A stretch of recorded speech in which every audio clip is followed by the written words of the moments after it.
You good? No. No. Good. Uh-oh. There you go. You better.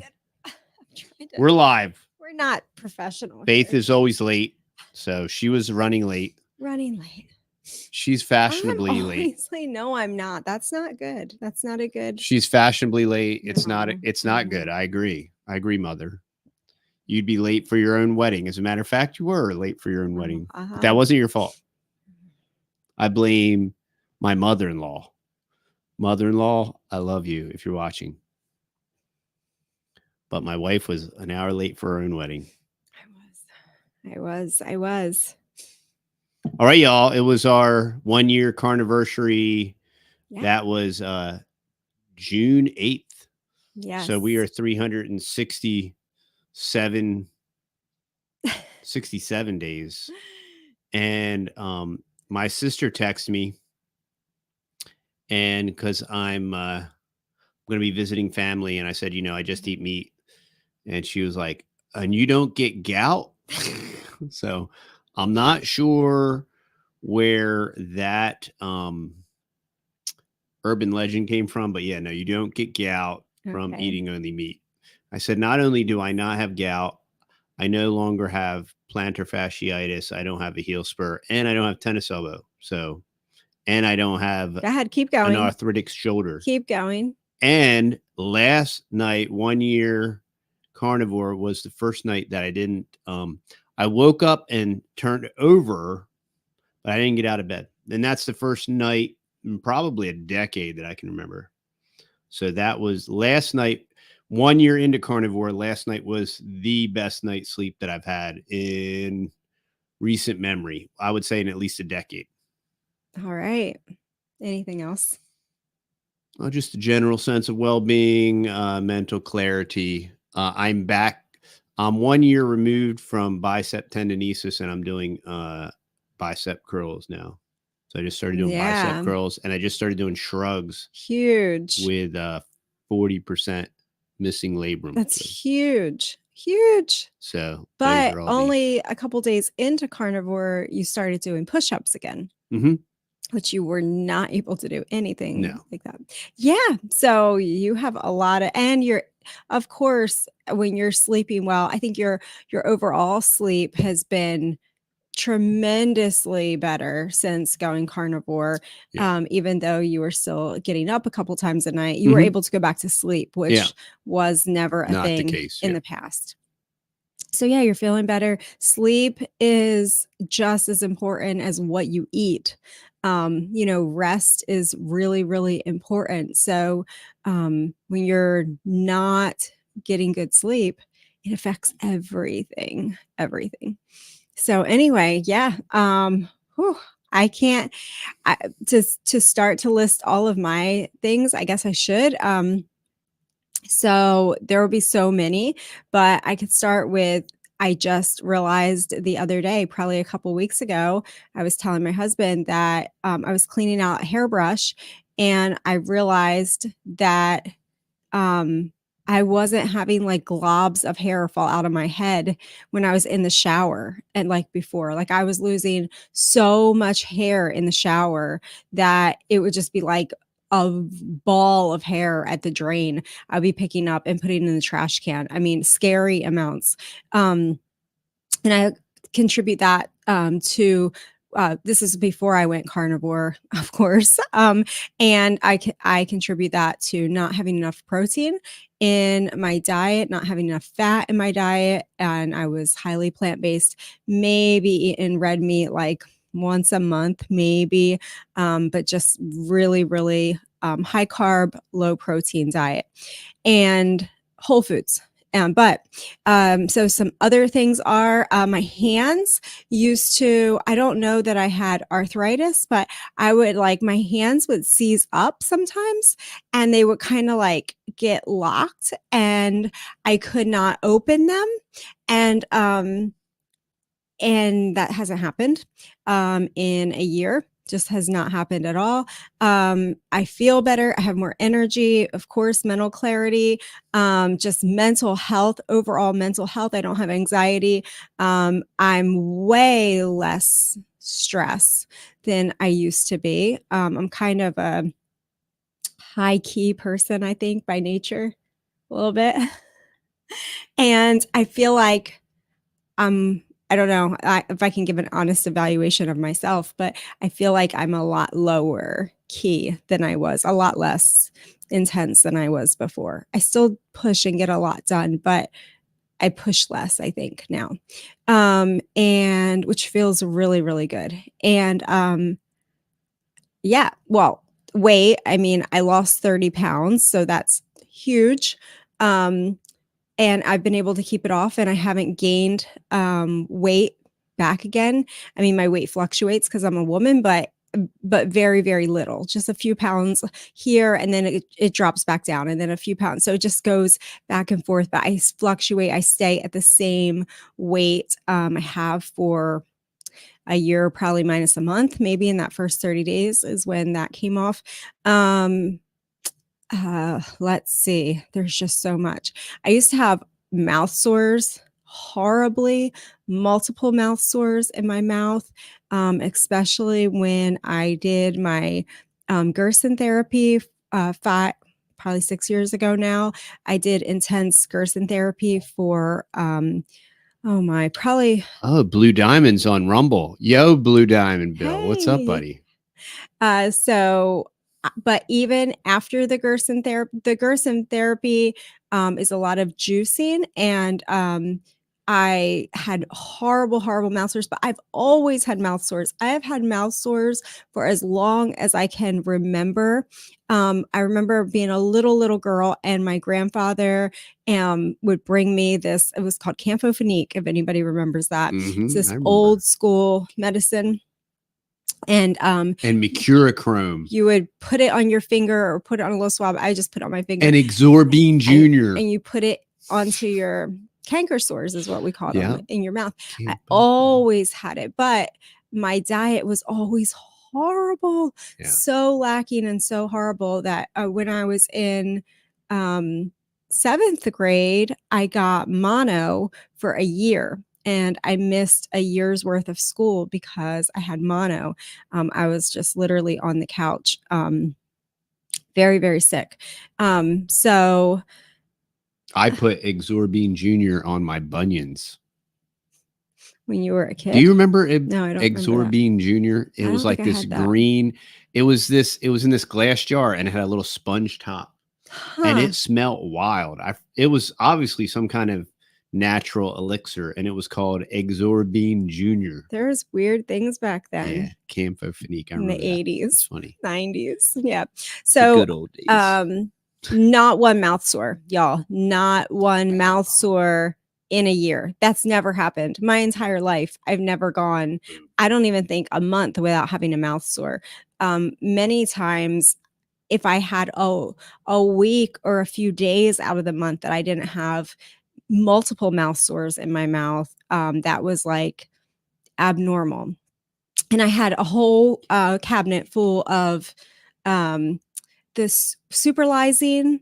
The Superlizine was the best thing for the mouth sores, if anybody does suffer with them.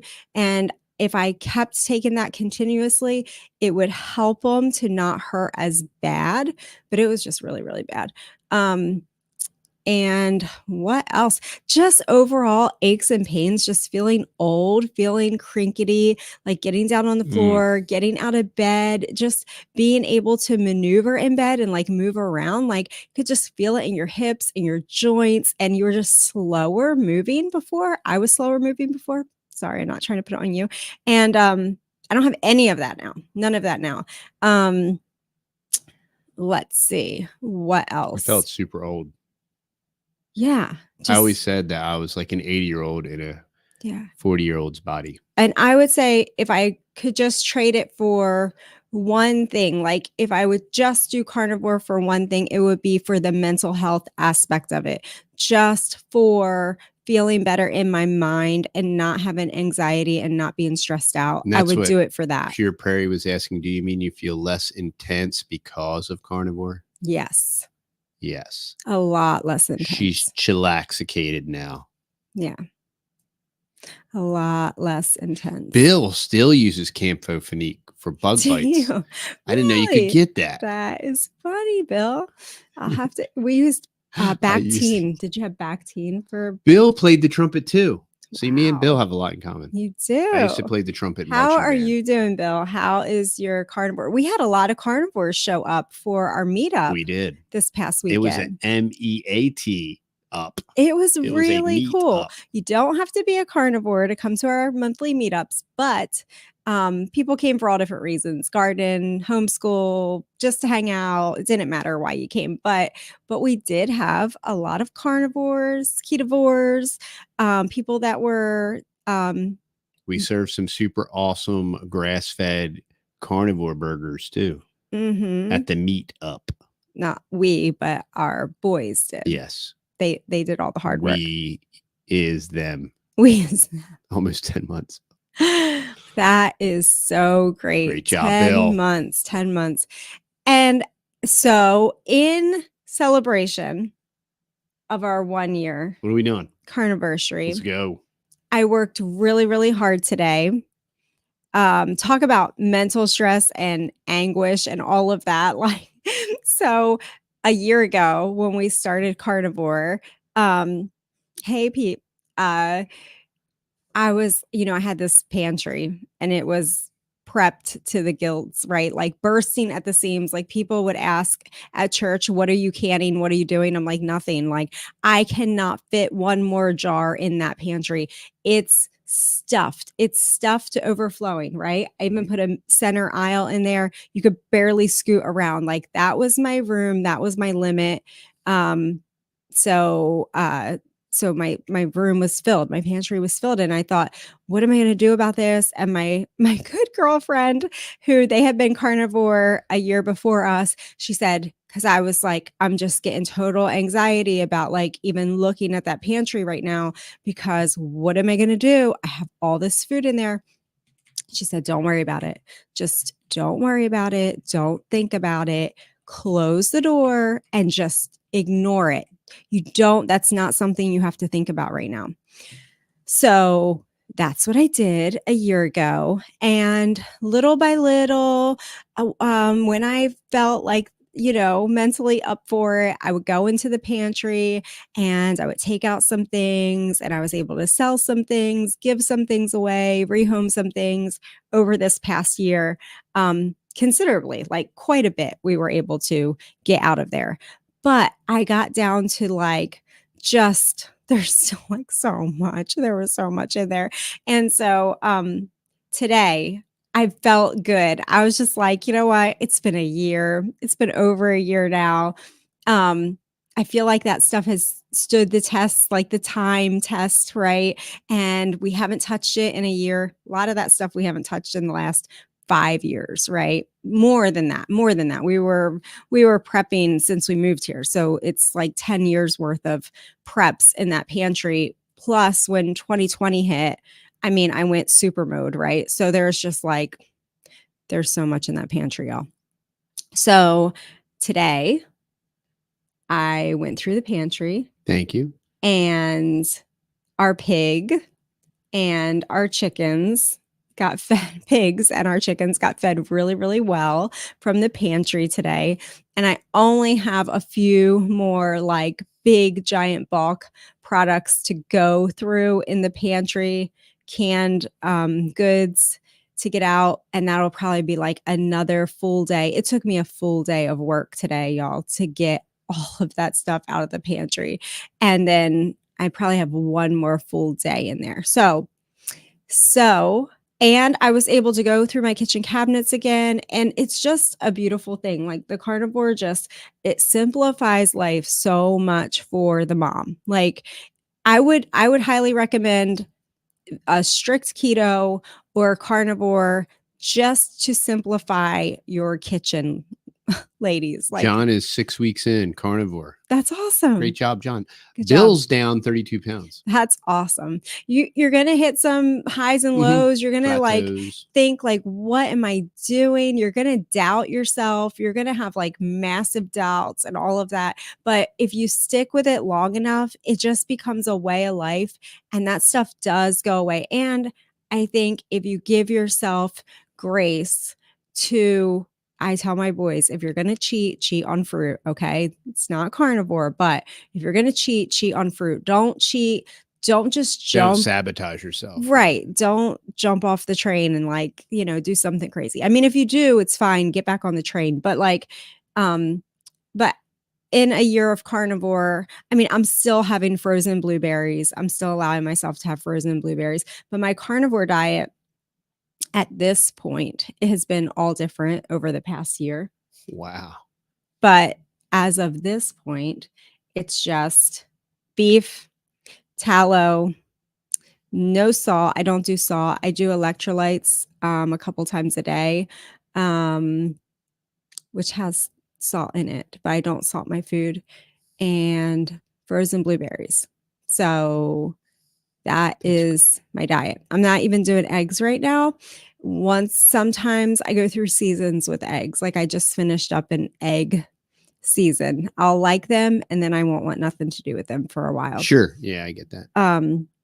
And the longer you're on carnivore, the more benefit, because you're still detoxing and shedding all these toxins. So the longer you're on it, the longer you'll realize more and more benefits. Just like I said, I mean, I got over 1 year in, and last night was categorically, easily the best night sleep in memory. Yeah. And I've heard people say like even 7 years in or 8 years in, they're still realizing these huge benefits, like just huge leaps and growth in their progress.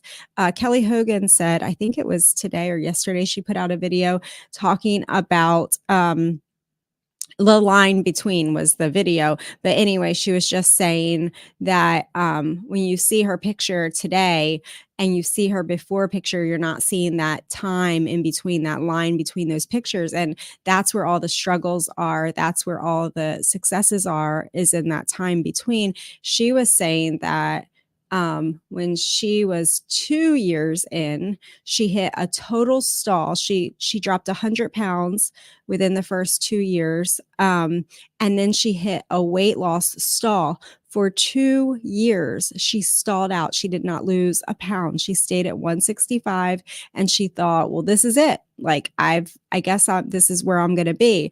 But she didn't realize, and she didn't know back then, because she's been carnivore for like 15 years, but she didn't know back then to test her fasting glucose levels.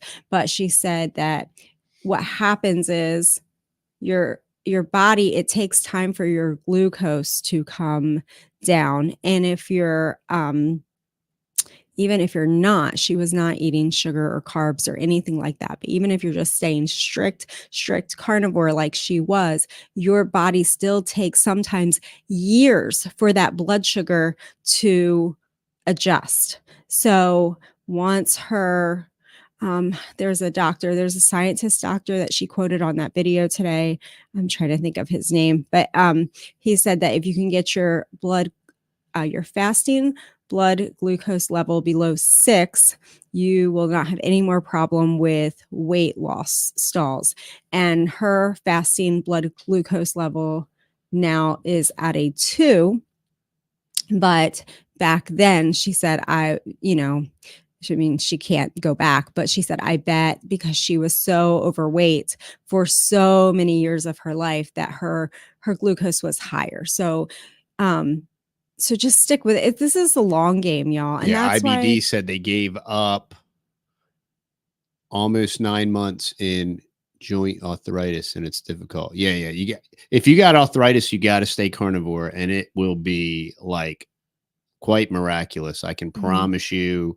All of my issues were arthritic, and it is very, it's a game changer. Let's talk prepping once to know if we take vitamins, I kept taking a McCullough protocol, but the only thing I take now is iodine, and I think Yes. that's the only thing you take. I Correct? take iodine. I take 5% Lugol's iodine, 4 drops a day. And my adult son does the same thing. And that is a recommendation from Dr. Bright, Elizabeth Bright. And she has a video. She has many videos on thyroid health and iodine, as do all the carnivore doctors. But this one specific one from Elizabeth Bright is entitled Everyone Should Take 4 drops of 5% Lugol's iodine. So if you look that up, it's a very short video. If you want to go all deep and into the nitty gritty, you can go down the rabbit hole. But that's what I take. And I also take a vitamin D because my vitamin D, a few years back when I was plant-based, my vitamin D was scary low. And also, I had a lot of anxiety and I was not outside a lot. So, of course, I wasn't getting sunshine either. So, that all has to do with vitamin D. So, I do take a vitamin D. And then Catherine said, "Are you sure you don't mean fasting insulin?" Yes. Sorry. Fasting insulin. Yeah. Yes, you're right. What did you say? Glucose? I said fasting gotcha, glucose. gotcha. Sorry about that. You can watch it. It's her most recent video. It shows her before and after picture. So yeah, I don't know. It's changed a lot. I think give yourself grace, but don't torture yourself either. Like if you know there's things that are going to trigger you, don't just play around Don't with sabotage yourself. Yeah. Like I know I can eat frozen blueberries, and depending on the day of the month that it is, I can eat a whole coffee cup of frozen blueberries, but that's not going to make me want to like go eat a cake. Some people self-sabotage because they know they'll knock themselves off the wagon, so then they can binge and get hooked back into that addictive food cycle, get hooked back into the sugar cycle. You just can't do it.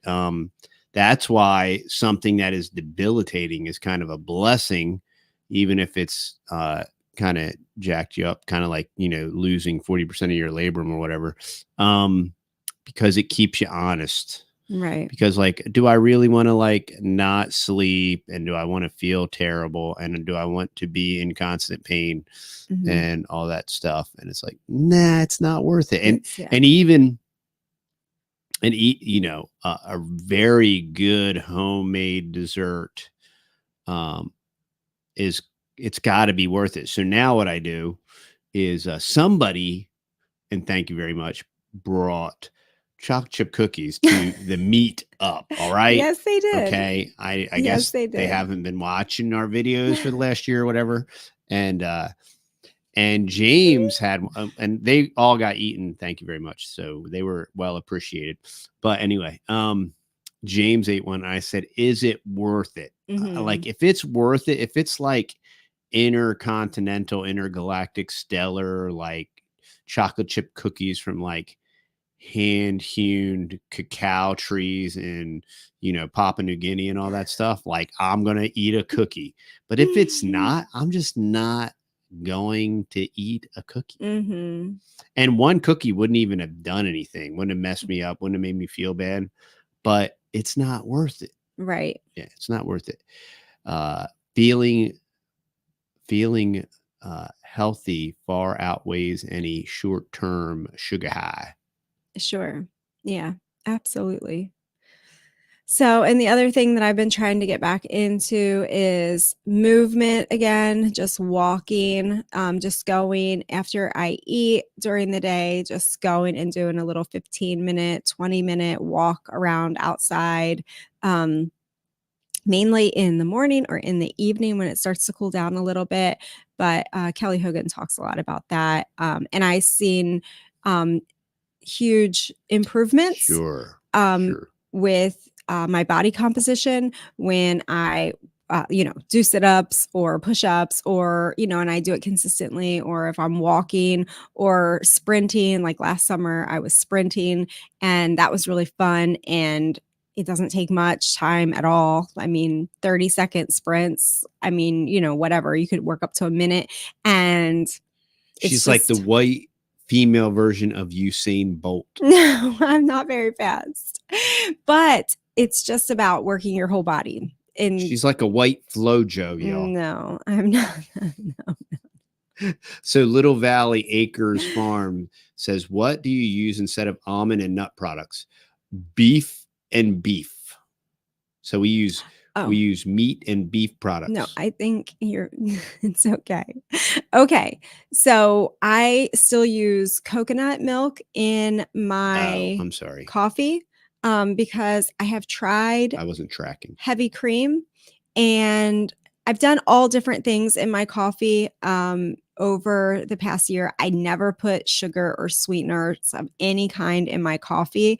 But I do like something. I don't like it just black. And it's like my one enjoyment that I still have every day. So I've tried blending tallow in my coffee, and that was really good to me for a long time.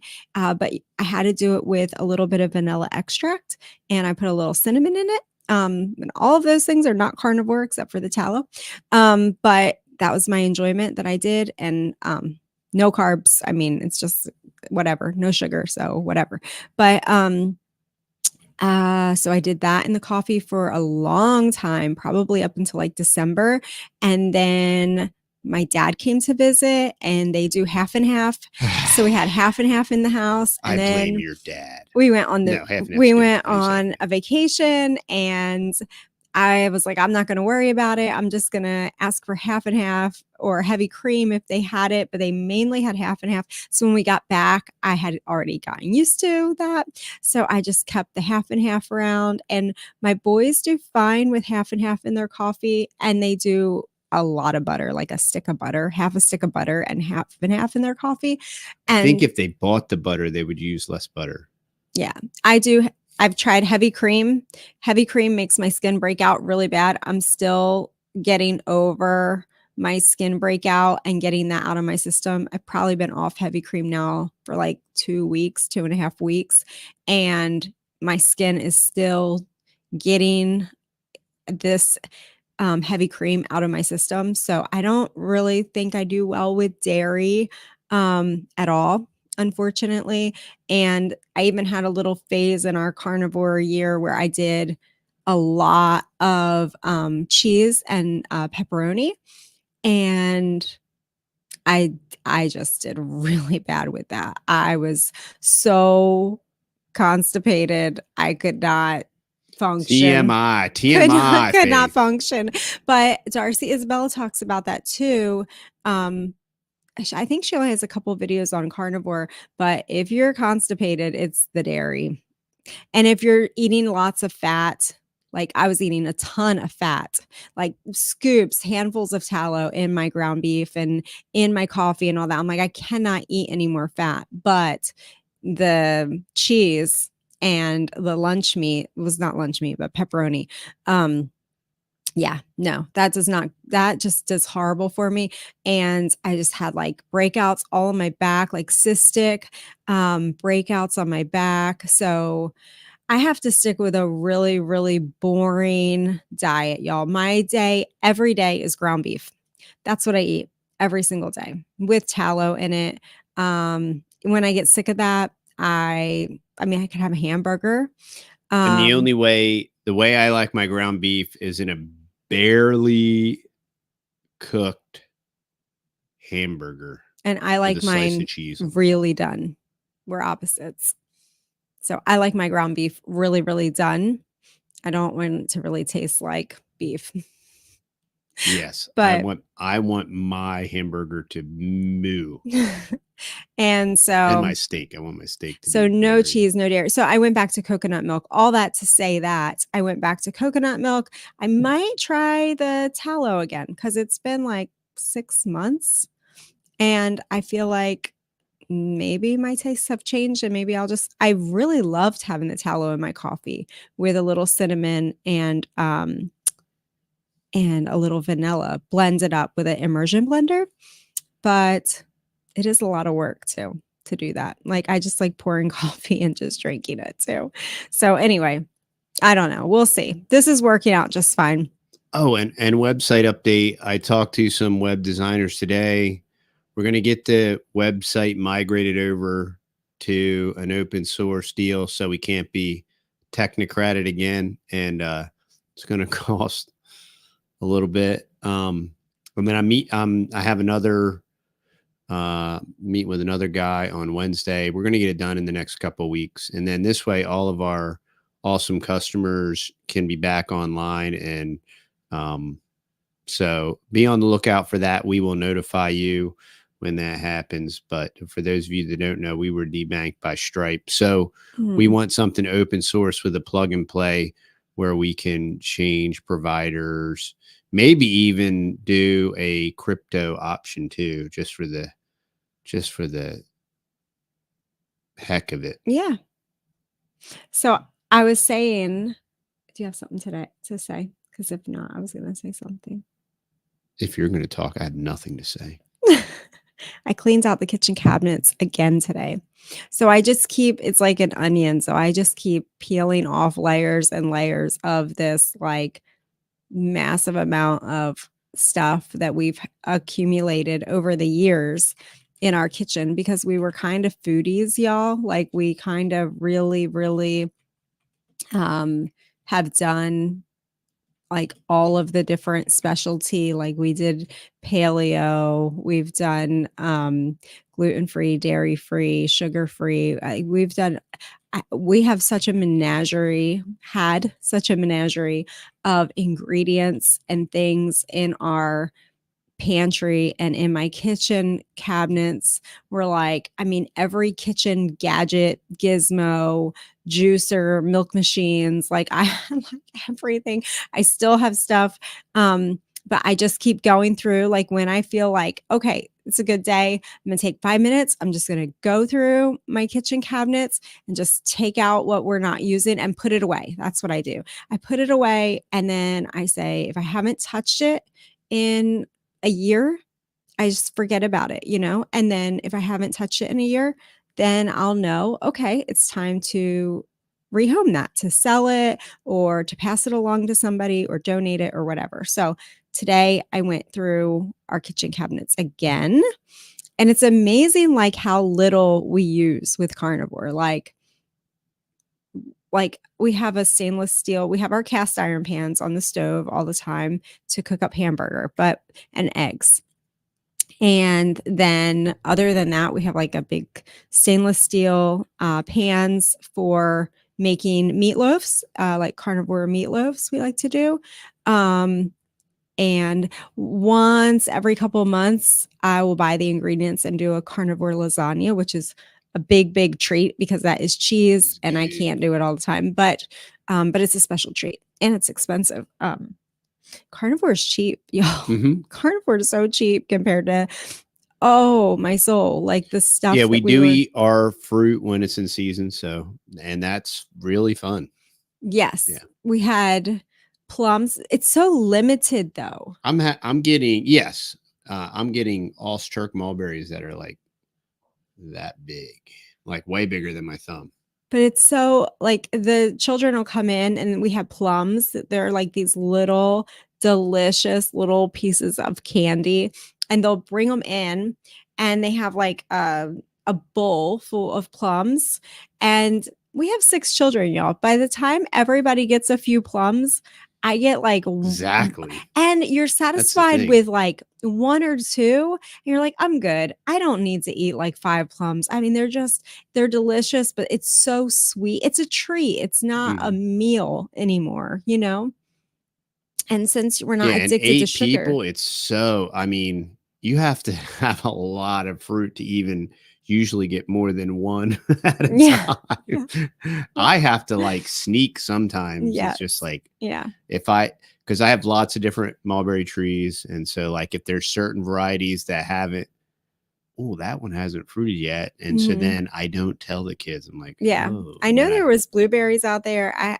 I got one blackberry off the front the other day, but I mean, I have 3 little children outside all of the time. So constantly grazing. you're probably not going to even be able to find a fresh piece of fruit. Now, I know Dr. Barry says he has pear trees, and I forget what other kind of trees he has, but he says when the pears are in season, they enjoy eating some fresh pears outside. And I think you can do that when it's, I mean, hunter gatherer. I mean, people did gather fruit. We're just not canning it in sugar and preserving it anymore. Yeah. And that's what's kind of great, because it's kind of so prolific, and we're going to eat it when it's in season, and when it's not, we're not, and it's a great barter, and it's something that we can share and take to church and different things like that. So that's cool. Yeah. So I just bought a watermelon. We've never been able to grow watermelons here. Any kind of melons. We just And any time that we did, something got into them, like either one of the chickens or a turkey or a pig. Yes. Yeah. But I don't know why people grow watermelon successfully here and melons successfully here. We just have not been able to successfully grow them in our dirt. But I did get a big watermelon the other day, and I cut it all up, and we took it to church for our fellowship meal. So for our fellowship meals that we have weekly, I just make a big pan of meatloaf. It's just ground beef, y'all, I put a little Worcestershire sauce on it and salt. And then I just spread it out in the pan, cook it until it's done. And no, I think this week I did put cheese on it. You put cheese on it. I put cheese on it because we had cheese left over from the meetup. But generally, I don't do that. It just, I can't get into it because it's too overcooked. Well, yeah, I know. But too overcooked for me. It's very dense. Yeah. Tastes dry. I know. He's a picky carnivore. He needs his own channel. I don't. The fussy carnivore. I want to engulf it, and I don't want to chew it, to be honest with you. I just want to slurp it down, and like a raw hamburger with a slice of Swiss just goes down quick and easy. I understand. And I'm done. That's the greatest thing. I've always hated the time it takes to eat. And I want like nutrient dense, action packed, get it done. Let's go. I would rather sit around and talk than sit around and eat. Yeah, it frees you up to just live your life, and not everything in life is focused around food anymore, which is just wonderful. And like for my little ones and my big ones, my older ones, they work all day. They eat one meal a day because they're big and they're pretty much grown. So they eat one meal a day. Generally, it's hamburgers when they come home. Before they leave for work, they make a carnivore coffee and they load it with half a stick of butter and heavy cream. And Texas Boys honey. I think they all use a little bit of honey in it. I'm sure they all do. I don't use honey in my coffee, and no. You don't use honey. You're very puritanical. I do put honey in my coffee. Do you still put honey in your coffee? Yeah. Like today I had a coffee with 5 egg yolks and a teaspoon of honey and a lot of heavy cream. Okay. And it was good. But I don't have coffee every day. Like it's more of like a treat almost. So. Oh, I have coffee. Mainly I have decaf. But I ran out of decaf. So that's why I'm extra hyper tonight. No, I'm just teasing. Maybe that's why I cleaned out the pantry today. Oh, my. Because I ran out of decaf. Oh, my. We have the water processed decaf for our coffee line. So it's a cleaner. It's not the chemical processed decaf. Anyway, what's my point? What are we He talking was asking about? if we use maple syrup. No, we don't. It's expensive. No. We use honey, and we have our own honey. So yeah, and we don't use it that much at all. I mean, we don't use it to cook or anything. We use it in our coffee. A couple of people, you and the older boys, use it in your coffee. Well, and you let the little kids. The little kids will sometimes, not all the time, but they will sometimes put honey on their eggs and sometimes on their beef. and sometimes on their beef. It's just weird with them. And I give a lot of grace to them because they're little and they are high energy and growing. So they probably need a little bit. I don't know. I know you don't need carbohydrates, but like, I'm just saying, I give them grace that the little bit of honey is not going to hurt them. You know, as you're going through this whole carnivore thing, you just kind of feel it out and do what works for you. And if you add back in that's what Paul Saladino did. And I think there's a lot of validity to it. You can't self-sabotage. You know, you add things back, you pay attention, and you evaluate. And if it works, do it. And I think you're safer adding like the low glycemic fruits. And so look them up, and also like low oxalate fruits. But I know the carnivore couple, he was saying that, what's his name? I'm sorry, I can't think of his name right. Pat was saying that, you know, he's reached his goals, basically weight goals. Terrible names. And you asked me his name. And I'm sorry, you did, but that's because I don't have any brain. Carnivore brain. I have carnivore brain. So, so Pat just did a video from the carnivore couple. They are so Pat. cute. They're expecting twins. You got to check them out. That's awesome. And he said he's not adding in vegetables, because vegetables, that's where you deal with a lot of like the lectins and like all of that kind of stuff. But he is adding in some low sugar fruits, just like some berries and things like that, and just gonna play around with it and see how that goes. I have a morbidly obese, really good friend. And he was like, I just don't know how you give up the vegetables. And I'm like, oh, I'm like, stop lying. Nobody likes vegetables. I mean, we're under this like programming that we need to eat them because they're healthy and all this stuff, but nobody likes vegetables. I mean, I understand people like the psychological value of like, I'm going to eat this healthy salad. There's no one that eats salads without dousing them in seed oils and sweeteners that literally enjoys it. They enjoy the notion or the idea that it's making them healthy and it's cleaning out their colon and all this other stuff. But I'm thoroughly convinced from all of my extensive research and papers that I've written and also read that some people have it with just like some balsamic vinegar or something like that. But yeah, I mean, I don't think I'm just speaking as an expert. You got to just do what works for you. But this definitely isn't like just do everything in moderation and it'll be fine. No, that doesn't work. Like That's terrible. You're not That's going terrible. to That's get like results. Dave Ramsey financial advice. Yeah, you're not going to get good results like that. You do have to kind of look at it like a very restrictive, like elimination diet. I feel like in the beginning, just to get over your addictions and just to heal.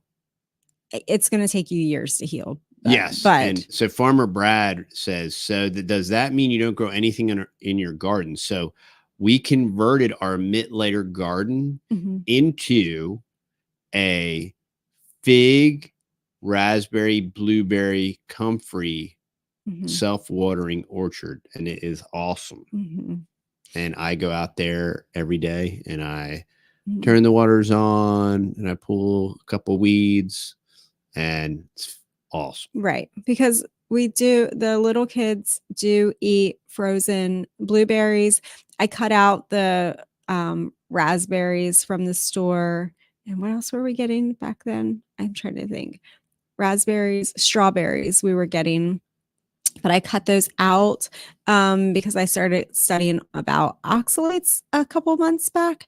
And so just to like get the best results, we're doing all of this. There's no sense in not like just trying to get the best results with it. And so, and it simplifies things. So I just have frozen blueberries now, except for whatever they scavenge from outside. Yeah, and the better you feel, the more it encourages you to like, dude, I want to be hardcore, man. Like how what it becomes, your barometer is like, I wonder how good I can feel. Yeah, I was thinking about that. I keep the last few days since it's been our carniversary, I'm like, okay, so we did a year and we still, well, not you've been way more strict than me. Yes. You've been the strictest of anybody. I was born hardcore. Yeah, you have definitely been the strictest. Hey, but I'll say this. So on Sunday, fellowship meal, there was banana pudding. And I'm like, I know. And y'all. These are like homemade gourmet. Yeah, and I like used to these kill. are like I used to destroy some banana pudding. And I'm like, you know what? It's my carniversary.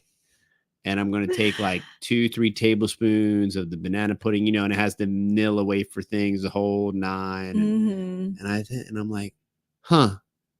Yeah. And I ate it. I didn't want to throw it away, but I'm like, nah, I won't do that again. It doesn't have the hold on you that it did before. You don't get the satisfaction like you did before. So it's weird how I think with food, there's so much more to it than the taste when you're addicted.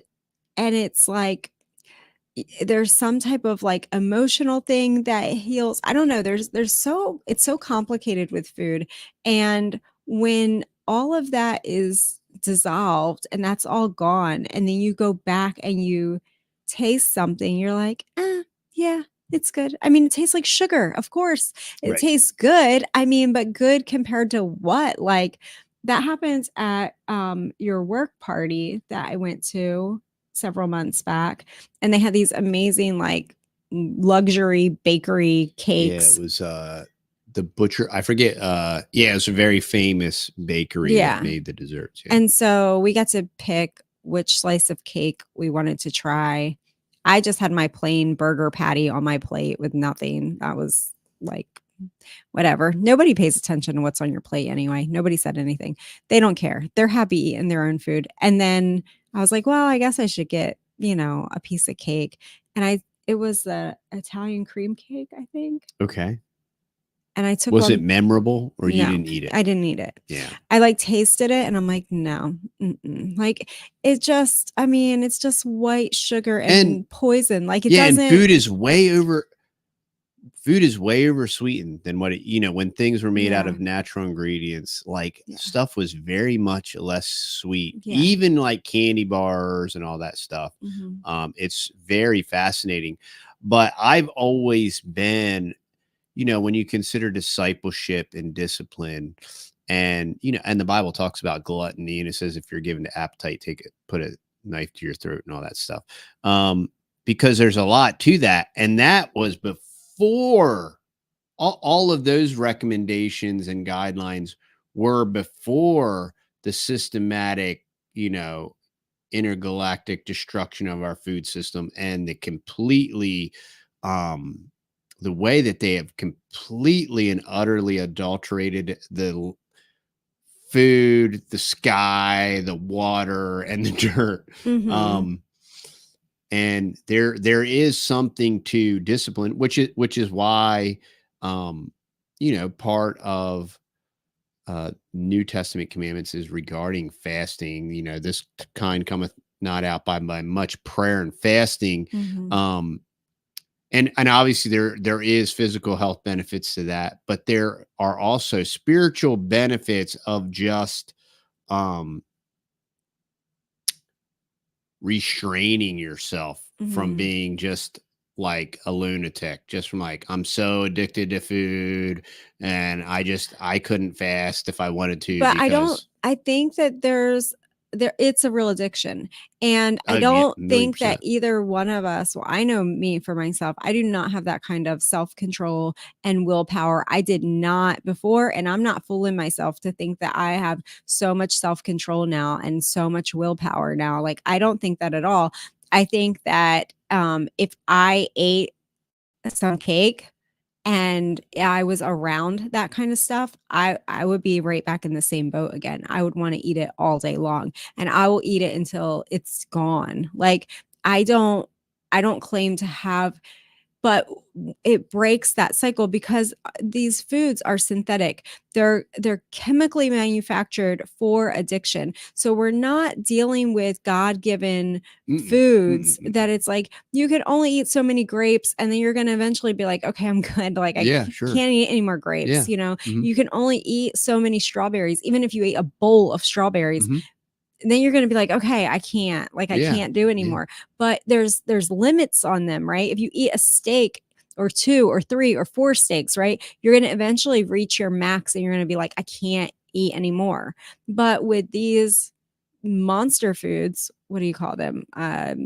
You always say there's a word that you say, but like, Ultra processed yeah, foods these or ultra processed, just like fake seed oil derivatives with foods, like high fructose corn syrup and this syrup and that syrup and right? just this highly processed Chemicals in them, they're trash. created for addiction. Mhm. They made them to make us addicted to They it. literally hired the scientists from Philip Morris Mhm. that put all the crazy addictive cancer stuff in cigarettes Right, that didn't used to be there, y'all. I mean, right. I'm not going to be this like proponent of smoking's healthy, and you can listen to Brian Sardis on nicotine and everything, and I think there is some legitimacy there.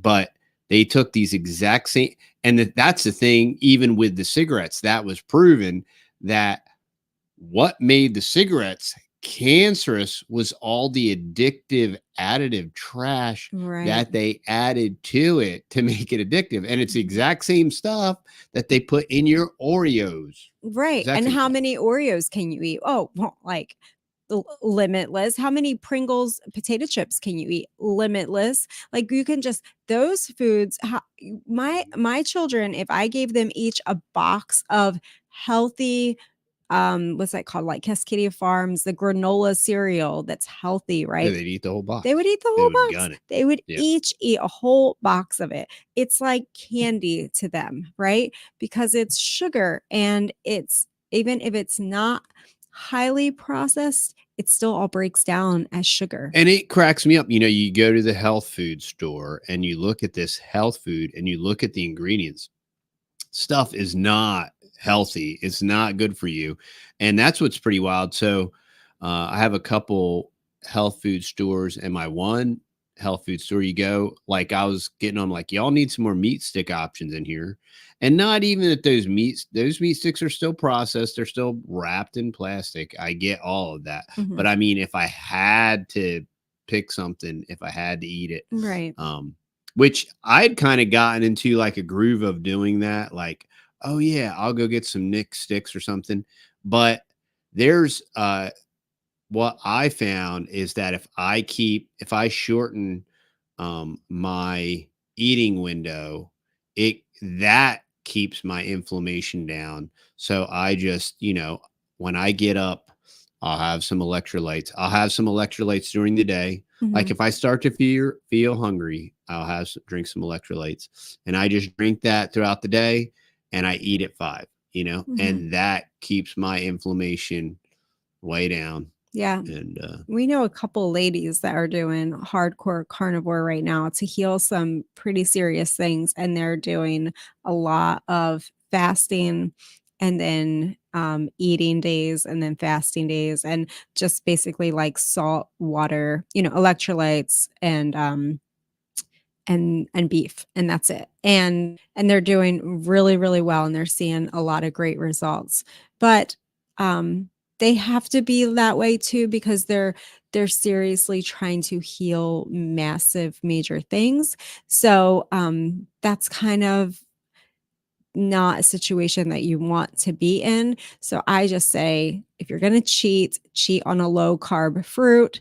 If you want to look up the oxalate thing, then stick with like blueberries. They're very good for you. If you have to have something, but I'll go weeks sometimes and I won't have frozen blueberries at all. And then like there'll be weeks which we're hormonal and we're different. I mean, because we're women, but and then there's going to be some weeks or days that I'm like, I want my frozen blueberries. So anyway, it's just, but that's my That's my thing. And other than that, it's just beef. And I did cut out the butter too, just because I'm so sensitive to the dairy and I'm really just Very trying to sensitive. heal my skin up again. So just to be all in, I cut Pure out the Prairie was butter. saying that if things go sideways, all these fast food addicts will lose it. And I think there's a lot of truth to that. And I think the government will come in and subsidize McDonald's and say, oh, well, instead of standing in the bread line at the gulag, go get your Big Mac. The Yeah. government's going to subsidize your Big Mac for you. They're probably going to want to And, keep people sick. Yeah, they're going to keep the machine going. They proved that during the AIDS epidemic we just had a couple years ago. So they showed their hand on all that. I mean, sick people are very profitable for and all sick of the people are things that are in very place. manipulatable, right? and Right. are very brain fogged people are very sheeple people. Dependent, right? You're dependent on your antidepressants. You're dependent on all of your medications. Just very, very dependent people, and desperate. You can go check out our friend Carrie Mann over at Homestead How, and that poor man, he's just lived a lifetime on all of these different medications, and then went carnivore. And he was one of the first channels that I saw when I started thinking about carnivore, and I was just like, this is fascinating. This man is he's changing like right before our right in front eyes. of your eyes. Yeah, and he continues to. Like, I just great. saw him down at the Hack Your Health conference, and I'm like, I think he just keeps looking like more and more healthy. It looked like Carnivore a lot of today. fun. He was asking, and we should have worked it out and went. Yeah, next year. Maybe we'll go next year. Yeah, definitely. KetoCon, here we come. It looks like a lot of fun. It looked like a lot of fun. So James is here. Hey, James. How was your day? Good. Anyway, I love this. Bill said Soylent Green. Yeah. We're loving it, y'all. We're loving it. There's been hiccups along the way. It hasn't all been easy. I think it's been easier for you. Has it been easier for you? Yeah. It's been harder for me, I think. Just like the emotional stuff with the food it's just been mental hurdles. Like it's a mind game. Like it's all in your mind, the doubt, or just like feeling like, oh, daddy's home, like this, even though we don't celebrate Christmas, this past year when we went through like those couple weeks and you were home, and I was like, well, we don't celebrate Christmas. Oh, no, there's something really real to that, because we would always do that, like if we were home, like on a staycation. Oh yeah. Like, oh, let's just cook like lots of comfort 5 food. pumpkin pies and cookies. And of course, everything was like paleo and like healthy. We were using like the sugar in the raw or honey or something like that. We would always use healthy alternatives. Healthy stuff, like we weren't using like bleached flour or anything. But still, we had like table full, like a spread of like cookies and baked goods and whatever, cinnamon rolls. And this year we were just like, I don't know that anybody else really know. Maybe you did. You didn't say anything. I was really like, wow, this really stinks. Like, we're just here. You were definitely feeling the impulse of this is what we're supposed to do. Yeah, this is what we always do. Yeah, and when you break that cycle, is very and how do you replace it? So but we do have a ninja smoothie, prime rib with butter, and we did do some Dr. Kiltz's ice cream, and I want to try the Dr. Kiltz's ice cream with the heavy cream. I can't have it, but I want to try it for the kids with the heavy cream. And I just have to do the really thick, full fat coconut milk for mine. But I went through a long phase of the full fat coconut milk, making an ice cream with that. And I sweetened it with a little honey back then, y'all. That was like in the beginning. And I loved it. I looked forward to it every Sunday night when we got done church. I snuggled up on the couch with my little pint of Dr. Kilt's. Haagen-Dazs. No, not Haagen-Dazs. Ice cream, coconut brand like I did, full fat coconut milk. And yeah, so that was something that we did. Oh, Grace wants to try to make a carnivore cheesecake. So we did for somebody's birthday. I can't remember which one of the kids. I know John's wife tried to make you a carnivore cheesecake and it didn't turn out because they were going to bring it to the meetup. Yeah, I tried different things over this past year and there's just nothing that's really worth it. In my opinion, it's just not worth it. But well, there's only certain like stratospheric levels of cheesecake that are good to me, but it's got to like, I don't want to taste any of the sour cream. I want it to taste like ricotta cheese. Like I want it to taste like custard. Yeah. Kind of. Yeah. When we went on the cruise last year, it was neat because there are so many diabetics that they did have some low sugar or no sugar desserts that were really better alternatives. Like I had a taste of like one, I think I tasted the one thing. I didn't eat any dessert. I was so hardcore last year. I like the low sugar stuff because that's like the way that food used to be made. I'm like, oh man, I really like this. It doesn't like overwhelm make you. my teeth curl or whatever. It feels like it's peeling the enamel off my teeth or whatever. But we did for so we did ice cream for birthdays this past year. Mainly is what we did for the kids' birthdays. We did ice cream. Of course, look for a really, really clean ingredient ice cream, just like milk, sugar, eggs, if you can find that. Or we did that Rebel ice cream a few times. That's expensive, but it's Whole Foods, and I think it's sweetened with stevia, but it is expensive. But we did that for a couple birthdays. But one of the kids' birthdays recently, I just got a cheesecake. It was just like a regular old cheesecake, and the ingredients weren't bad in it. I didn't have it. I had a little sliver of it. I did have a little sliver of it, and it was good. I love cheesecake though. And see, that's where it's like if you've reached your goals, if you're feeling good, you can treat yourself. Like I think Dr. Kilt said like twice a year or 4 times a year, he gets maybe twice. French fries. That's like his thing. Or I know Dr. Barry said like for their anniversary, they have a piece of cake. You know what I mean? Or different people have different things. Brad, okay, so this is so Brad's mentioned Bluebell, right? You wouldn't believe it, like, because we've been in Texas for 10 years. And the big thing when we got down here, Bluebell ice cream, right? So you get Bluebell. If you look at a gallon of Bluebell now and read the 89 ingredients that are in a half a gallon of Bluebell, 10 years ago, there was like 10 to 15 ingredients. And now on Bluebell, there's like 35, 45 ingredients. Yeah. And it's absurd. And if you look at that, that's the way everything is. All the food. They just put so much junk in it. And you'll see like all of these crazy seed oils in ice cream. Yeah, it's like why? Why is soy this and all? It's ice cream. There's used to be made with cream and sugar. Yeah. And eggs. It's crazy. That should be it. They're poisoning us, y'all. Yes.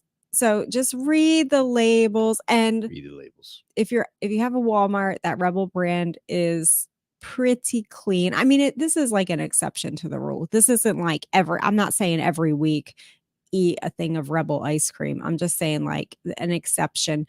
Your exception should be blueberries, frozen blueberries. I don't know, or frozen raspberries, or do something like that. I don't know, but yeah. Anyway, or freshly grown blueberries. But there's no like baked goods. There's no baked goods, y'all. So that was a mental hurdle this past Christmas, even though we don't do Christmas. But that was weird. That was a weird time. That was the first and only time in a year that I really felt like, wow, this really stinks. Like, I mean, but we had steaks. I'm not a big steak person. I have steak like once If you in a want to get while. healthy, you'll eat a steak. It's a lot of work to me. 12 minutes in the air fryer? No, like chewing it and just like, Oh, I don't know. I see. I rather just have my ground beef. Oh, okay. You'd rather like choke down some overcooked ground beef. Dry, overcooked, scorched earth ground beef. All right, y'all. Well, thanks for hanging out. We've been on here an hour, and I don't want to keep y'all up past your bedtime because you got to get some good rest. And so thanks for hanging out. And we love and appreciate y'all. And if you're not on our email list, go to our website, get on our email list. I talked to Ed Donnelly today from Bob Wells Nursery at Sorrell's Farms. And so our July meetup will be at Bob Wells. Yeah. So I just got to line it out with Ed's wife, Rachel, for the date, and it will be a Saturday. And as soon as we get that all lined out, we will shoot out an email. And so then everybody will be up to speed. And John made the best carnivore cookies. Huh. That's interesting. They need to make some of those for me, I think. The carnivore cookies. No, he's talking about the burgers. Oh, I got you. They call them carnivore cookies. They were fabulous. Yeah. I think they're grilling burgers right now. I'm going to try to grab one. Even though I already had some prime rib today. Yeah, the Hicks are our friends, and they're just seeing miraculous health improvements on a strict carnivore diet. They're very strict. Bill's coming to the July meetup. All right. Oh, Blue good. Diamond. We'll see you there. We're going to be in the air condition. It's going to be nice. It's going to be very nice. All right, y'all. Y'all have a blessed night, and we'll see you on the next video. Bye.